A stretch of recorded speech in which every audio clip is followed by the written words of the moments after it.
நாம இதே திருநெல்வேலியில 25 ஆண்டுகளுக்கு முன்பு மாஞ்சோலை தேயிலை தோட்ட தொழிலாளர்களுக்கான உரிமைகளுக்காக போராடினோம்.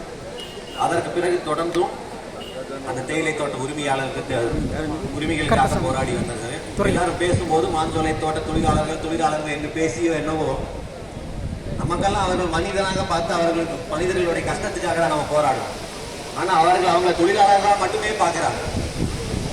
அது காசு சம்பாதிக்கிற தனியார் கம்பெனி பார்த்தா பரவாயில்ல, இந்த அரசும் அவர்களை வெறும் தனியார் ஒரு தொழிலாளர்களாக மட்டுமே பார்ப்பதுதான் இங்க பெரிய அநீதி.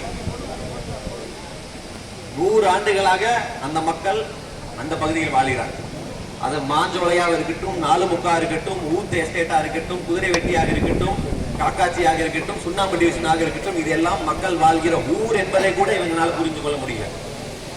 அந்த மக்கள் 6 தலைமுறையா அங்க வாழ்றாங்க, 5 தலைமுறையா அங்கதான் பிறந்திருக்கிறாங்க. அந்த மக்களுடைய வீடு அங்கதான், ஊர் அங்கதான், அந்த மக்களுடைய கோவில் அங்கதான் இருக்கு, சர்ச் அங்கதான் இருக்கு, மசூதி அங்கதான், ரேடி அங்கதான் இருக்கு. 75 வருஷமா அந்த மக்கள் அங்கிருந்துதான் ஓட்டு போட்டு பல எம்எல்ஏக்களையும் பல எம்பிக்களையும் தேர்ந்தெடுத்திருக்கிறாங்க. அப்பெல்லாம் தெரியலையா அவங்களுக்கு இதெல்லாம்?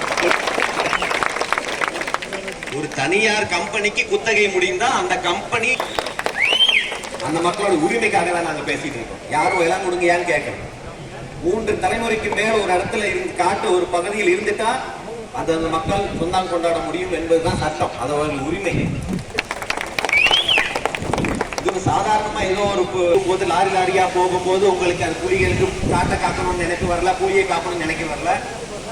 அங்கிருந்து ஏலக்காய் வியாபாரம் போகும்போது விலை உயர்ந்த மரங்களை வெட்டி செல்லும் போது யாரு கொடுத்த திமிர் இருக்கலாம்?